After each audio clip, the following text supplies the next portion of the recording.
Di majlis taklim mana pun, kalau duduk rutin istiqamah, dikenal oleh Allah Subhanahu Wa Taala dan dikenal oleh malaikat. Makanya kau dapat duduk jangan berubah. Nanti besok malaikat datang lagi tengok mana si fulan ni dekat tiang ni, tak ada.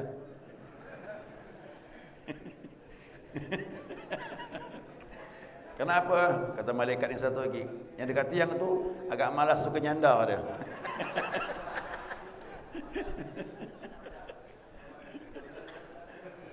Ini gua.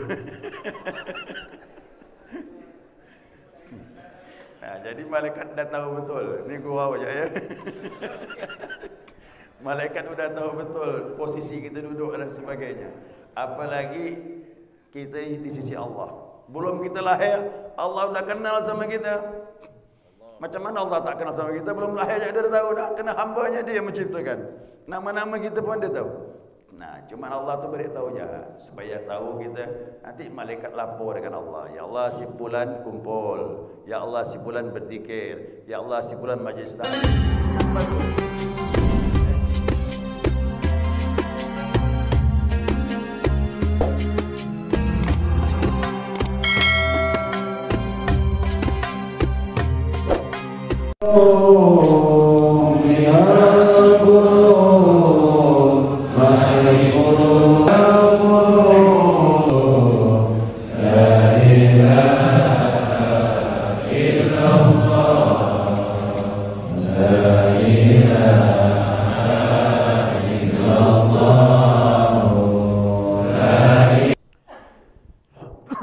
Bismillahirrahmanirrahim.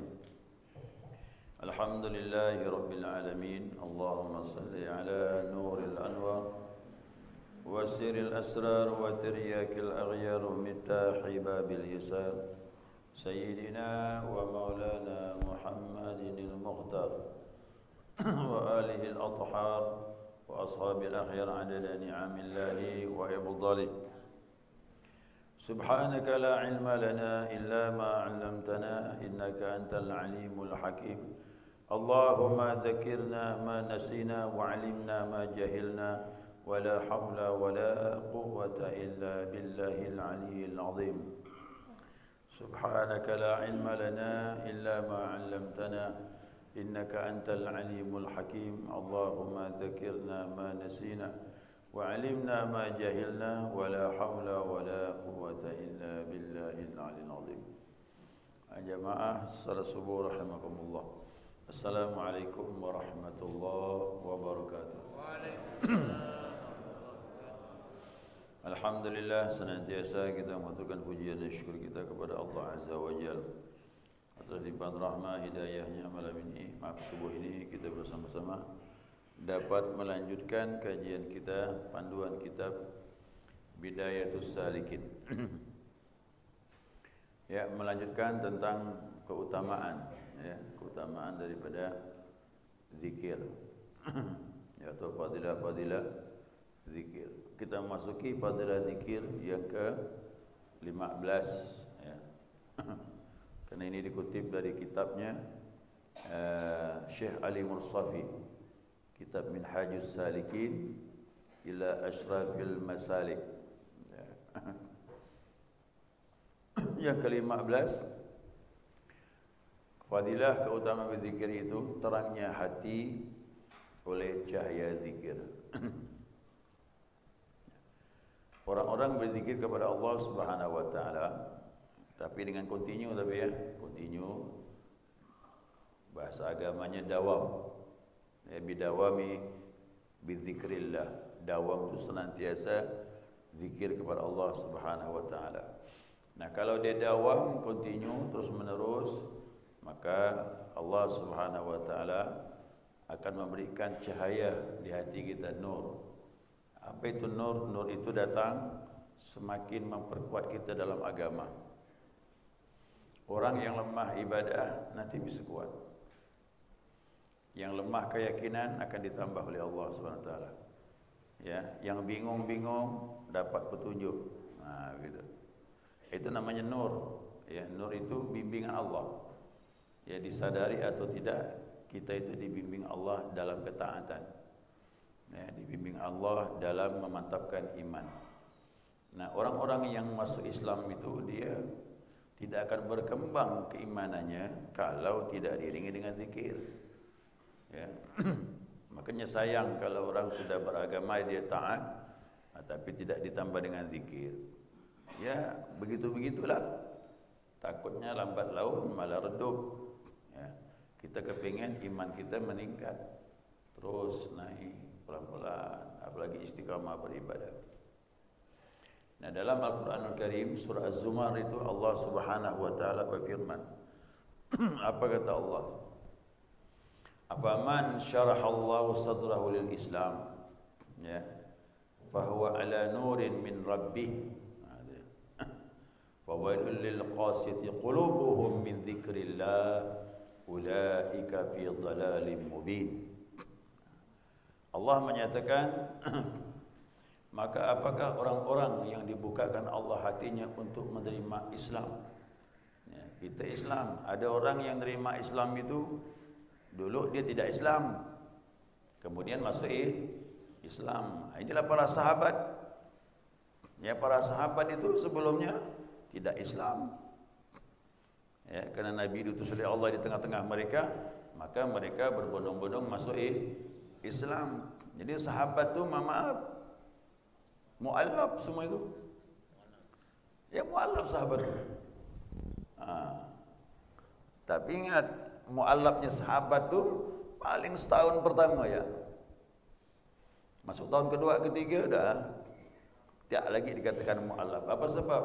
Nur sudah masuk dalam hati mereka. Itu sahabat. Ini yang sekarang ni tak kuasa. 5-6 tahun masih mu'allaf. Ada 15 tahun. Ngapa kau datang ni? Saya mu'allaf. Mu'allaf tu sampai bila selesai? Kalau iman udah kuat, tak lagi dikatakan mu'allaf. Yang dikasih bantuan tu dengan zakat tu, yang imannya masih goyang. Bantu dengan zakat biar kuat iman dia. Tapi kalau iman dah kuat, tak perlu kasih zakat. Nah, dia mandiri lah. Rezeki seret ke, banyak ke, iman tetap. Nah, apakah lagi sahabat Nabi SAW. Nah, ini kata Allah bilang, ya, orang-orang yang menerima Islam itu fahuwa ala nurin min rabbi. Nah, maka dia di atas cahaya Allah Tuhan semesta alam. Di atas cahaya Tuhannya. Kenapa? Nah, Allah tambah ayat berikutnya. Fawailul lil qasiyah qulubuhum min dzikrillah. Celaka kata Allah, orang yang keras hatinya dari zikir kepada Allah. Tak mau zikir dia, lambat laun hatinya menjadi keras. Apa tu keras, Pak? Bukan hati itu keras. Kok dibelah dada kita lembut hati itu. Jantung itu lembut. Cuman egonya tinggi, tak mau dengan nasihat, merasa paling baik, telah banyak taat, orang tak seberapa taatnya, sombong sedikit muncul di hati. Oh, ini yang keras nih, Pak. Ini yang dikatakan keras nih. Artinya merasa penyakitnya paling banyak telah. Maka dikatakan Allah, fawailul lil qasiyah, celakalah hatinya mengeras, qulubuhum, hati mereka, min dzikrillah, dia sulit untuk ingat kepada Allah. Siapa mereka ni? Pada akhirnya kata Allah, ulaika fi dhalalim mubin. Merekalah orang-orang yang sesat dan sangat nyata dalam kesesatan. Nanti kita berpikir gini, Pak, saya tak nyembah patung lagi ni, apa pula sesat? Bukan nyembah patung. Sesat dalam pandangan tasawuf itu, kau merasa sombong, merasa paling baik, dengki dengan orang dan sebagainya, tak masuk nasihat, merasa paling benar. Itulah dia penyakit dalam kesesatan dalam pandangan tasawuf. Apakah kita mau nanti kembali kepada Allah dengan kondisi hati macam ini? Ya, wa'iyadu billah. Sedangkan hati itu yang selamat mana? Yauma la yanfa'u malun wala banun illa man atallaha biqalbin salim. Nanti di hari kiamat nanti Allah bilang tak ada manfaat semuanya, anak, harta yang kau usahakan habis semula. Kecuali kau kembali kepada Allah biqalbin salim, dengan hati yang bersih. Qalbun salim tu bersih dari penyakit tadi. Jadi harta tak ada gunanya kecuali harta yang kita infakkan. Anak tak ada gunanya kecuali anak yang soleh. Jadi banyak ujian buat kita, anak harta, anak harta. Allah akan bilang gitu. Ya ayyuhalladzina amanu la tulhikum amwalukum wala auladukum an dzikrillah. Yang menghambat kita ni dua ni, harta anak, harta anak. Tapi kalau harta kita infakkan, itu buah dari zikir. Kalau anak kita yang saleh, kerana buah dari zikir kepada Allah. Orang berzikir mah tidak mau anaknya jadi anak yang toleh. Toleh tu anak nakal, soleh tu anak baik. Orang yang berzikir tak mau nyimpan hartanya, dia akan alokasikan harta di jalan Allah Subhanahu wa taala. Makanya zikir ni besar pengaruhnya. Ya. Kamu dapat juga dapat. Orang tak ibadah rezeki dapat. Yang beribadah dapat. Bedanya apa? Satu dermawan, satu bakhil. Ya, itu bedanya. Sama-sama dapat. Cuman alokasinya ke mana? Oh, ini untuk poya-poya, simpan untuk anak, simpan untuk macam-macam. Untuk masa depan dan sebagainya. Yang satunya disisihkan rezeki di jalan Allah. Itu buah dari apa? Zikrullah. Ya, zikir kepada Allah Subhanahu wa taala. Yang gitu ke anak yang saleh insya-Allah akan membantu orang tuanya. Tapi ingat, kita tak berharap dengan itu. Kita tak berharap dengan anak nanti doakan. Kau tasawuf ni ya, nak usah nak berharap sama orang lain lah. Diri kita betul-betulkan dulu. Anak urusan kedua, mau doakan alhamdulillah, kalau enggak kita betulkan. Ya, kita betulkan diri kita. Ya, berapa banyak orang-orang yang dia miskin menghadap Allah, sedangkan dia meninggalkan istri dan anaknya dalam kecukupan. Banyak tu. Nabi sendiri yang bilang. Kata Nabi, ada orang yang menghadap kepada Allah miskin, padahal dia meninggalkan anak istrinya lengkap, harta banyak. Miskin tak apa? Harta tak bisa dipakai untuk amal ibadah. Dia pun tak bersihkan diri. Kembali kepada Allah dengan hati yang penuh dengan penyakit. Nah, jadi sadrahu lil Islam, sadrah itu dada. Dada itu apa maksudnya? Hatilah. Kitab yang kita pakai Syekhul Islam namanya apa? Miftahus Sudur, pembuka dada, buka hati maksudnya. Allah bilang masyaallah sadrahu lil Islam, terbuka lapang dada dengan Islam ni. Apa sebab? Bahwa ala nurin min qalbi, nurin min rabbih, ada cahaya bimbingan Allah Subhanahu wa taala. Ya, mudah-mudahan zikir nanti pelan-pelan yang menimbulkan cahaya Allah Subhanahu wa taala. Kalau ada cahaya Pak, enak kita nak ibadah ni, tak ada lagi berat. Begitu panggilan azan, langsung kita bergegas. Ada orang minta bantuan, cepat kita bantu. Apa lagi? Ya, nak berangkat pergi ibadah, silaturahim, hal yang baik, pergi kita berangkat. Yang penting itu langkah kaki ni mau yang baik-baik je. Ya, mau yang baik-baik je. Pergi-pergi kosong tak mau. Saya terasa betul. Kok pergi-pergi buang-buang waktu, aduh, sayang rasa. Kecuali pergi yang ada manfaat. Boleh. Biar jauh tak masalah. Pergi ke Mekah, jauh tu. Tak masalah, jauh tu. Tapi nak ibadah. Nah, pergi menemui orang yang saleh, tak masalah, biar jauh, ada berkahnya. Tapi nak pergi-pergi kosong-kosong gitu, aduh, payahlah.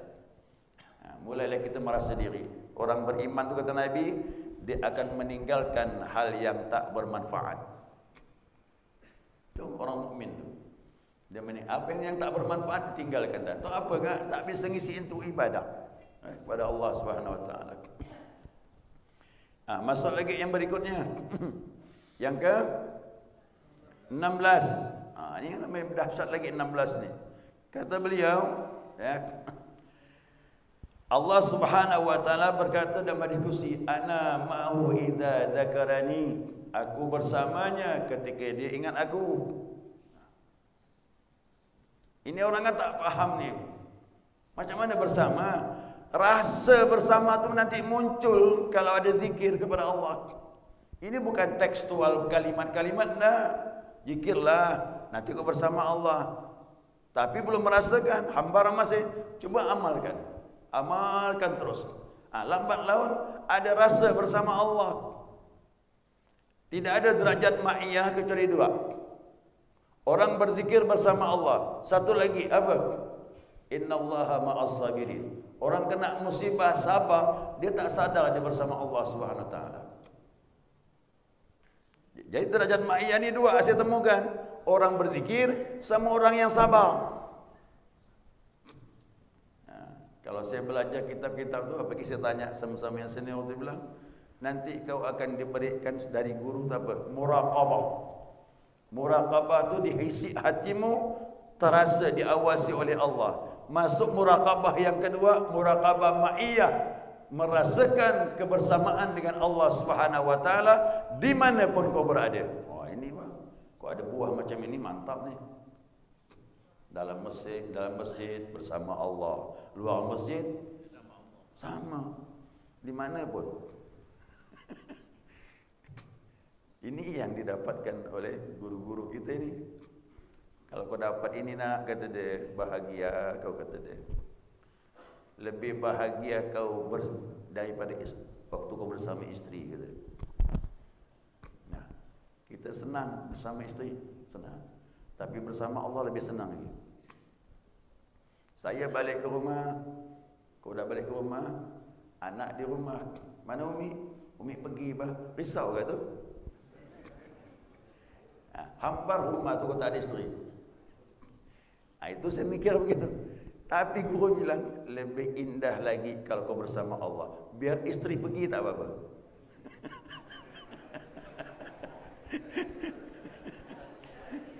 Maksudnya pergi keluar rumah, bukan pergi lari. Itu guru tu ngibur hati itu juga. Saya tu praktikkan semua tasawuf ni, dipraktikkan sehari-hari ada tasawuf. Saya pulang ke rumah tak ada isteri, risau saya. Apa mau dibuat? Kalau ada isteri dia bisa ngomong, bisa buatkan air, ngobrol-ngobrol dan sebagainya. Jadi nanya mana Umi? Umi keluar. Udahlah, keluar saya tu. Jalan. Bawa 4 kawan. Ya, kawan pun kawan yang seirama lah. Tahu seirama? Selio. Yang cerita agama lah, cerita ini. Maka saya suka lah itu. Kan satu profesi. Ya. Jadi itulah kebersamaan dua. Orang yang sabar kena musibah, langsung melejit naik. Kadangkala orang berzikir, Pak, sekian tahun, orang kena musibah bisa melejit bersama Allah. Ya, kalau saya sampaikan dulu Isra Mi'raj Nabi Muhammad sallallahu alaihi wasallam. Jadi Isra Mi'raj itu puncak makrifatnya Rasulullah. Nah, idza qaba qausaini au adna. Nabi dengan Allah dua busur anak panah au adna, bahkan lebih dekat lagi. Itulah saat yang tidak bisa digambarkan lagi dah, kedekatan Nabi dengan Allah Subhanahu wa taala. Makrifat full tu. Penuh sama makrifat tu. Bahkan makrifat Nabi tak bisa dijangkau oleh nabi-nabi yang lain. Tapi ingat, jangan lihat makrifatnya, mundur lu ke belakang. Apa yang terjadi sebelum makrifat Isra dan Mi'raj? Musibah, musibah, musibah, terus musibah. Itu dikatakan amul huzun, tahun duka cita. Oh, meninggal isteri, meninggal faman, kekasan orang kafir, di Taif kena lempar dan sebagainya. Terus tu, setahun full tu. Tapi setelah itu Allah panggil Nabi. Subhanalladzi asra bi 'abdihi lailan minal masjidil haram ilal masjidil aqsa. Kena undang Nabi oleh Allah Subhanahu wa taala. Orang berzikir ni Pak bisa diundang sama Allah. Begitu dibukakan hati merasa Allah ada bersama kita, dah Allah munculkan rasa itu, kita diundang sama Allah. Bukan enggak Nabi diperjalankan, orang berzikir pun diperjalankan. Diperjalankan. Makanya aktivitas orang-orang yang berzikir tidak lagi pakai pikiran dia, ikut hati. Hari ini mau ke mana nih? Allah jalankan. Makanya untuk tahap awal kita ni jangan tinggal salat istikharah. Orang-orang tarekat Pak, maaf, hari-hari suruh istikharah. Itu buka-buka amalan. Kenapa? Hari ini apa mau dibuat? Istikharah. Allah tunjukkan hati dia. Besok apa yang mau dikerjakan? Istikharah. Allah tunjukkan apa yang mau dibuat. Kata Nabi, takkan kecewa orang yang beristikharah. Ibnu Arabi saya baca kitabnya, jangan tinggalkan istikharah. Apapun aktivitasmu setiap hari. Kita ni tidak istikharah. Dapat ketemu pengen nak kahwin, ada dua perempuan bingung, yang mana ni? Barulah istikharah. Ya. Kemudian nak buka usaha. Macam mana buka dagangan makanan ke atau pakaian? Istikharah. Udah ada urusan dunia baru istikharah. Orang tasawuf nak begitu. Dia kepengen Allah bimbing. Besok nak buat apa? Allahu Akbar, istikharah. Lusa mau buat apa? Allah, istikharah. Coba buka kitab-kitab tasawuf. Orang tarekat istikharah hari-hari. Maka orang tarekat tu ibadahnya banyak, kuat. Dia kuat dia. Jadi istikharah, hajat dan sebagainya itu dah dilazimkan orang-orang yang berzikir kepada Allah Subhanahu wa taala. Nah, mudah-mudahan makna yang ke-16 ni Allah beri hati kita rasa bersama Allah. Ya, tapi istiqamah tu tak boleh tidak dia. Siapa istiqamah dapat. Kemudian yang ke-17, ingatnya hati dari lupa ketika ada bisikan kepada hal yang dicela. Inilah dia. Nanti bisikan-bisikan yang tak baik masuk kalau lupa. Kemarin kita bahas. Jadi kita ada 4 khatir. Khatir Rabbani, lintasan dari Allah muncul. Keduanya, lintasan malaikat muncul. Ini bagus. Tapi jangan sampai 2 yang terakhir. Lintasan syaitan masuk. Kemudian hawa nafsu masuk. Nah, tapi buat zikir insya-Allah lintasan syaitan hilang. Lintasan hawa nafsu untuk berbuat hal yang tak baik hilang dengan sendirinya. Kalau ada zikir, tapi kalau lupa, masuklah tu. Ya. Selisihnya apa? Antara ingat dengan lupa. Ingat, hilang dia tu. Lupa, masuk. Jadi maaf, ni pintu hati kita selalu terbuka untuk 2 hal, yang baik dengan yang tak baik. Zikir yang baik masuk. Lupa yang jelek masuk. Terserah jemaah. Makin kuat mempertahankan zikir, insya-Allah. Macam mana Pak Ustaz, kita ni berzikir ni setelah salat saja, itu zikir jahar. Zikir la ilaha illallah. Yang setiap saat ni tak boleh putus tu zikir khafi. Ya, zikir khafi. Cari rezeki pun harus zikir, biar rezeki yang baik datang. Ketemu sama orang pun berzikir juga. Kenapa? Nanti pertemuan membawa rahmah. Nabi lagi duduk dengan sahabat. Sahabatnya letup. Ya Rasulullah, ada kawannya lewat. Ini orang ini sering saya temui. Saya senang dengan dia. Berdiri kata Nabi, datangnya dia. Bilang, aku senang dengan kau. Berdiri kawan. Datang, Assalamualaikum, salam. Aku senang dengan kau. Inuhibbuka ya akhi fillah. Aku senang dengan kau kerana Allah. Berangkul. Yang begini persahabatan sampai ke akhirat nanti, masuk surganya Allah Subhanahu wa taala. Tapi siapa bersahabat ada pamrih, habis dunia jalan. Kenapa kau dekat sama dia tu? Ada faedah. Tahu faedah? Ada sesuatu yang didapat, barulah berkawan dengan orang itu. Kalau tak ada sesuatu, tak berkawan. Tidak ada persahabatan yang sejati kecuali orang yang berzikir kepada Allah. Dia akan bersahabat kerana Allah Subhanahu wa taala. Ada hadis tu masih tak hafal panjang. Ya. Sampai kata Nabi bilang, orang itu berada di akhirat dengan cahaya memancar, dengan mahkota. Para nabi bingung mandangnya. Nabi itu bingung. Dia ni bukan nabi, kenapa bercahaya betul? Dia ni bukan nabi, kenapa ada mahkota? Kata Rasulullah, mereka orang yang sering duduk berzikir kepada Allah, tahabbuna fillah, dan cinta kerana Allah. Jadi zikir ni Pak, lambat laun kita bergaul sama orang tu kerana Allah, tidak ada maksudnya. Kenapa? Berangkat dari ilahi, itu kunci dah semuanya. Ketemu sama orang pun ilahi saja udah, tak ada tujuan apa-apa. Nah, bergaul pun ilahi anta maksudi. Salat, apakah lagi zikir, itulah yang dididik oleh guru kita. Ini kalimat pendek tapi pamungkas dia. Ya, pamungkas dia. Lain, orang duduk bersama-sama kerana Allah. Sama orang duduk kerana ada pamrih itu lain. Dan orang bisa menangis ditinggalkan kawannya kalau dia cinta kerana Allah Subhanahu wa taala. Ya. Nabi dah meninggal, Pak. Lama dah. Tapi kerana kita tahu figur Nabi, kita sayang sampai sekarang pun kita bisa menangis mengenang wafatnya Nabi Muhammad sallallahu alaihi wasallam. Padahal Nabi dah meninggal 1400 tahun yang lalu, Pak. Tapi ulama ceritakan tentang wafatnya Nabi, nangis kita. Apa sebab? Ini hati tak bisa dipungkiri. Sayangnya kita dengan Rasulullah. Sama ke jamaah nanti kita akan berpisah, tapi terasa perpisahan itu kerana kecintaan, hati itu berat untuk menerima. Nah, begitulah dulu Umar bin Khattab. Umar tak terima Nabi meninggal. Tak percaya dia.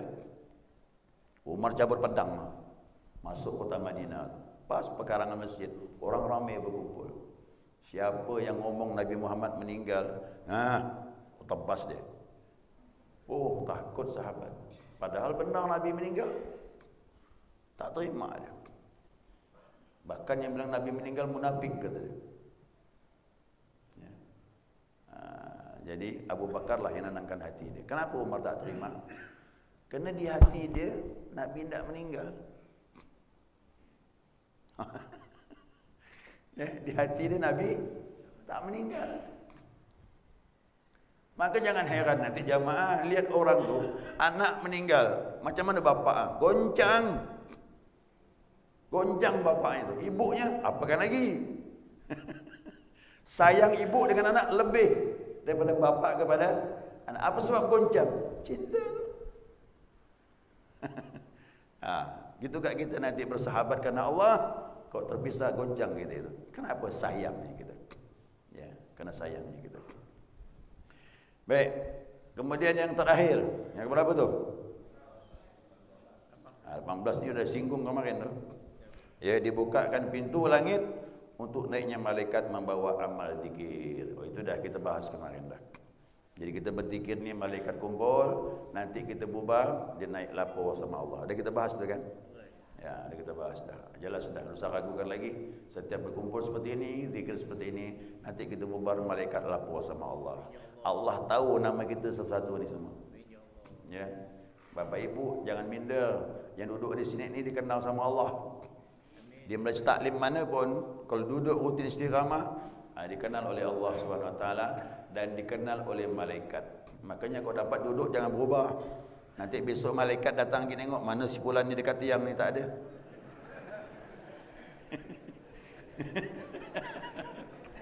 Kenapa? Kata malaikat yang satu lagi, yang dekat tiang tu agak malas suka nyandar dia.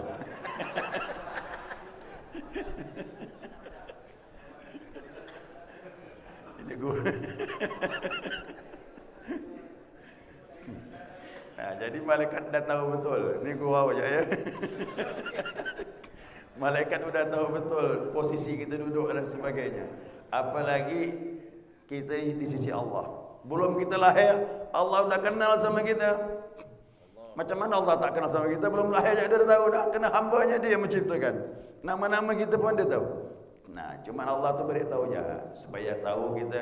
Nanti malaikat lapor dengan Allah. Ya Allah, si fulan kumpul. Ya Allah, si fulan berzikir. Ya Allah, si fulan majlis ta'lim. Kan bagus. Ya. Sahabat tu kalau dengar omongan Nabi nangis dia. Ubay bin Ka'ab. Ubay itu ahli qiraat. Begitu turun surah Al-Bayyinah, lam yakunil ladzina kafaru sampai akhir tu turun, Nabi langsung mendatangi Ubay. Ubay ini ahli qiraat. Hai Ubay, Allah suruh engkau sekarang membaca surah Al-Bayyinah. Ubay tanya, ya Rasulullah, Allah suruh sebut namaku. Oh gitu. Allah sebut nama engkau wahai Ubay. Langsung nangis Ubay itu. Kenapa? Nah, itulah khusus pandangan Nabi dengan sahabat begitu. Karena ucapan Nabi itu sangat menyentuh hati para sahabat. Ya, kita jangan kita heran, kita berubah diketahui oleh Allah Subhanahu wa taala. Ya, malaikat tahu, apakah lagi Allah Subhanahu wa taala. Segera cukup ya. Mudah-mudahan dapat dipahami. Subhanakallahumma wa bihamdika asyhadu an la ilaha illa anta astaghfiruka wa atubu ilaik. Allahumma shalli ala Muhammad